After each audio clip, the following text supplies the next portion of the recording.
Hello বন্ধুরা, আজকে একটা ব্লগ নিয়ে চলে এলাম আমার ছাদ বাগানের। ফুলগুলো এত সুন্দর ফুটেছে। কালকে আমি আমার বাগানে প্রত্যেকটা গাছে খোল সার ব্যবহার করেছিলাম। খোল সার দেওয়াটা আমি আর দেখালাম না।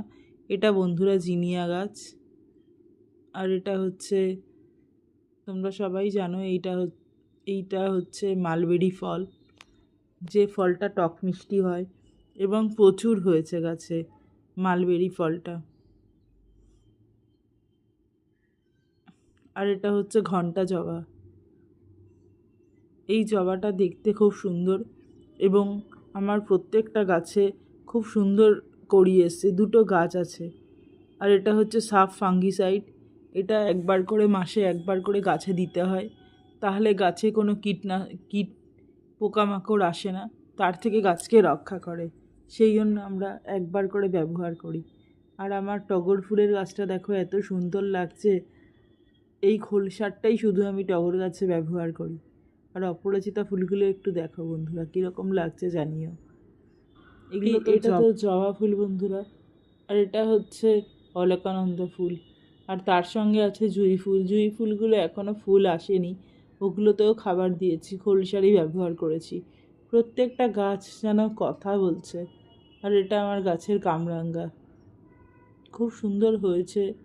ফুলগুলো তো গাছে পুরো ভরে গেছে, কীরকম লাগছে একটু জানিও তোমরা।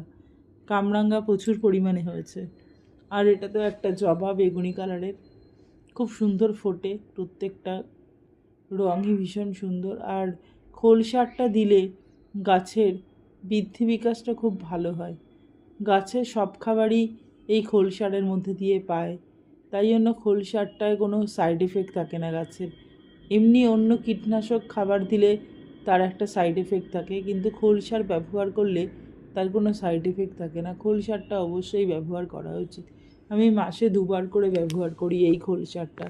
আর এই জবা ফুলটা আমার মাঝখানে নষ্ট হয়ে গেছিলো, এখন আবার ঠিক আছে গাছটা। এটা হচ্ছে টেকোমা ফুল বন্ধুরা, খুব ফোটে এই সিজনে। গরম পড়ার মুখে প্রচুর পরিমাণে পাওয়া যায়। এতক্ষণ ধরে আমার পাশে থাকার জন্য অসংখ্য ধন্যবাদ। ভিডিওটা কীরকম লাগলো একটু জানিও। আমি আমার গাছে ফসফেট ব্যবহার করেছি। ফসফেটটা প্রথমে মগের মধ্যে গুলে তারপরে 1 ড্রাম জলের মধ্যে সেটাকে মিশিয়ে প্রত্যেকটা গাছে দিয়েছি। দেওয়ার ফলে যে গাছের কুঁড়ি ছিল না, সেই গাছেও খুব সুন্দর ফুল ফুটেছে। গ্যাঁদাগুলো একটু দেখো, এখনও গাছগুলো